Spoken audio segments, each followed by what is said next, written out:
Ryan Day. Lakers still in 5. Right. You could say SGA, PGA, USA. Lakers.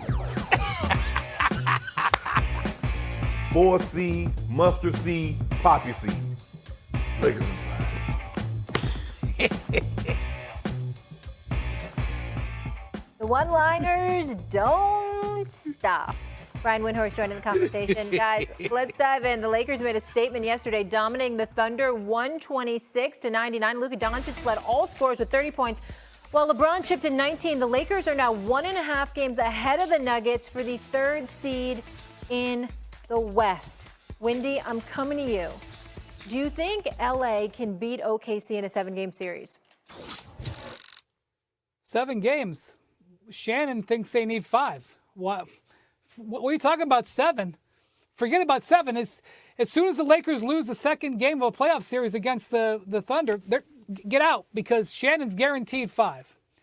No, I do not think they can beat them in a 7-game series. Yes, I do believe that there are avenues where a team can beat the Thunder. They have some weaknesses. One of the weaknesses was on display yesterday, which is that they sometimes struggle with having a second scorer. And if you take away their second scorer, which a lot of times is Jalen Williams, which he occasionally has bad games, they can be a little vulnerable. And I actually am very interested. I didn't think I would be interested in any more Thunder regular season games. I maintain a nice interest in tomorrow's game because I want to see how the Thunder bounce back from back-to-back losses against the teams that are right behind them in the West, the Rockets at 2 and the Lakers at 3. I'm very interested in that. However, I have a 6-month body of work that shows that this team is awesome, and specifically awesome defensively, and that Shai Gilgeous-Alexander is an unbelievable scorer who devastates opponents with his efficiency. And because of that, yes, absolutely the Thunder would be strongly favored in a 7-game series against everybody in the West, including the Lakers. Yeah, favorite. That don't mean they can beat them. I absolutely believe that the Lakers could beat the Thunder in a 7-game series because there are not very many teams that have this many viable scoring options, live options. You think about it. You've said it, over the last 10 days, the 3rd best players on the team is the GOAT player of the NBA history, LeBron James. We got Kobe of the Ozarks. We got Baby Bird. What you gonna do with Luka? Who you gonna put on Luka? Lou Dort? It don't matter. Divorce court, child support, Lou Dort. Lakers in 5. We got that. We got that. Really? You know what I'm saying, Steven? I don't even want to talk no more. I'm upset. I'm upset with Wendy. He get my blood pressure up. You know, because I had a 6-month body of work, and my blood pressure going up every time Wendy say it can't be done. Lakers still in 5. First of all, here's the argument. Your Lakers in 5 is ridiculous. Can the Lakers win this series? Yes. No way they take OKC out 5. No way that would happen. That's number 1. Number 2, here's where I would agree with Shannon about Wendy. There's no way around this. OKC has to show and prove. They have to show and prove. I mean, we know what talent they have. I remember last year watching. This brother Jalen Williams can ball. Yeah. They got some other ballers on their squad too. But I only saw Shai show up in the playoffs. Okay, I only saw him show up. There was a lot of help that he was looking for that he couldn't find come playoff time. And you know where I'm going, Wendy. The person that I'm looking at is Sam Presti. Now, this is an elite executive in the game of basketball. I'm going to call him out on national television. He is an elite executive. Nobody's advocating him being dismissed or anything like that. We know how phenomenal he is. I can make an argument, Shannon and Wendy, that no executive has accumulated more star caliber talent over the course of the last 15 to 17 years than Sam Presti. Not one single championship to show for it. At some point in time, we got to look at him. Dagno, I like him a lot. He seems like he's the right man for the job.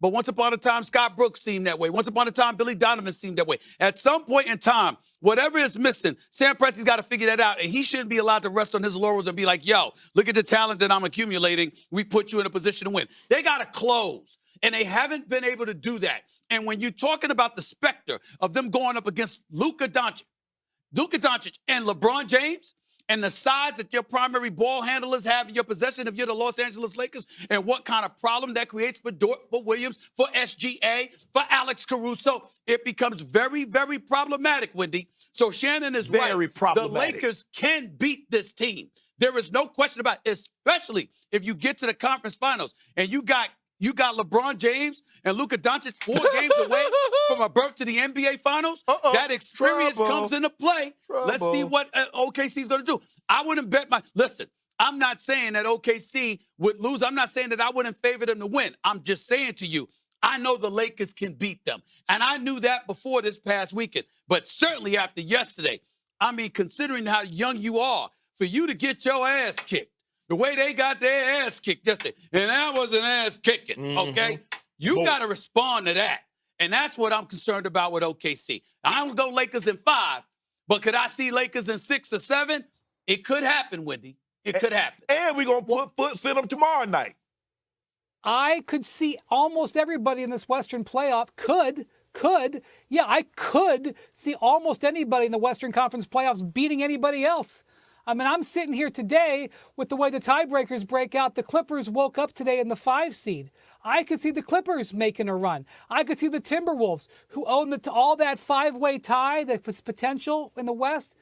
The Timberwolves have the tiebreaker on all of them. They're going to zoom up to the top. I could see the Timberwolves beating anybody. Could, of course, could. Okay, but what I'm trying to prevent here is disrespecting a team that is going to win 66, 67 games. No, but that's not the way to look at it, Wendy. What you have to look at it is this.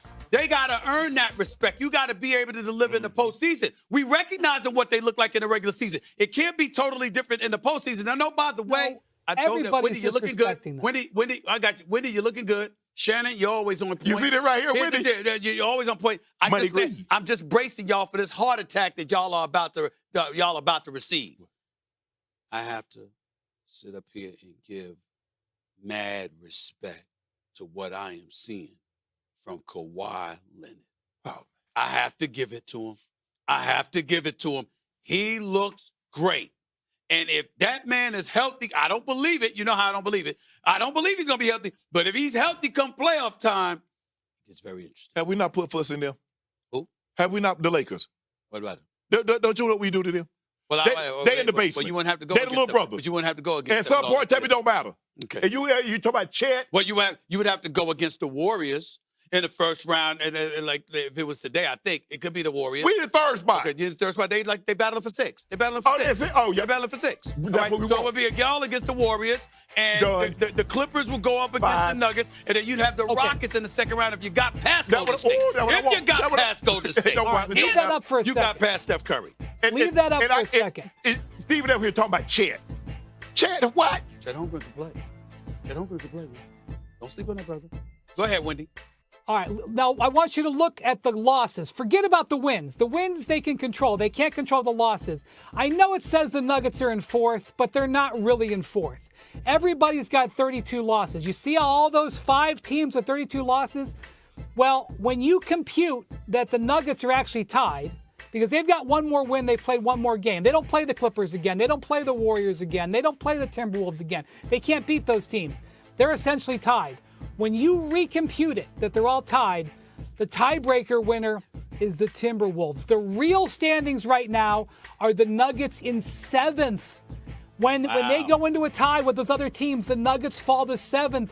The Timberwolves go to 4th, and the Clippers stay there in 5th. That is what the story of this week is. The tiebreaker situation.